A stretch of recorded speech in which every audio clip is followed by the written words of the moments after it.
તો આ તરફ બોટાદમાં એસીબીએ લાંચિયા એસઆઈ જયેશ જાખણિયાના વહીવટદારને પકડી પાડ્યો છે. આરોપીને જામીન પર મુક્ત કરવા માટે 30,000 રૂપિયા માંગ્યા હતા અને જામીન મુક્તિ માટે અંતે 10,000માં ડીલ નક્કી થઈ હતી.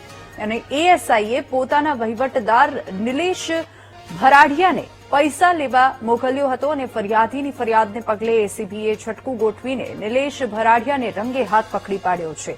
મુખ્ય આરોપી એએસઆઈ જયેશ જાખણિયાને શોધવા માટે પોલીસે કાર્યવાહી શરૂ કરી. વધુ વિગતો સાથે સંવાદદાતા રાજુ આપણી સાથે ફોન લાઈન પર જોડાઈ ગયા છે. રાજુ, બોટાદમાં એસીબીએ લાંચિયા એસઆઈ જયેશ જાખણિયાના વહીવટદારને પકડી પાડ્યો છે, તેને લઈને શું વધુ અપડેટ? એની વાત કરીએ તો રાજ્યની અંદર જે લાંચિયા અધિકારીઓ છે તેના કાબુ કરવા માટે અલગ પ્રકારના કડક કાયદાઓ પણ બનાવવામાં આવ્યો છે. તેમ છતાં પણ આ લાંચિયા અધિકારીઓ કાંઈક ને કાંઈક કાયદાઓની એસી કરી રહ્યા છે તેવો કિસ્સો બોટાદમાં પ્રકાશમાં આવ્યો છે.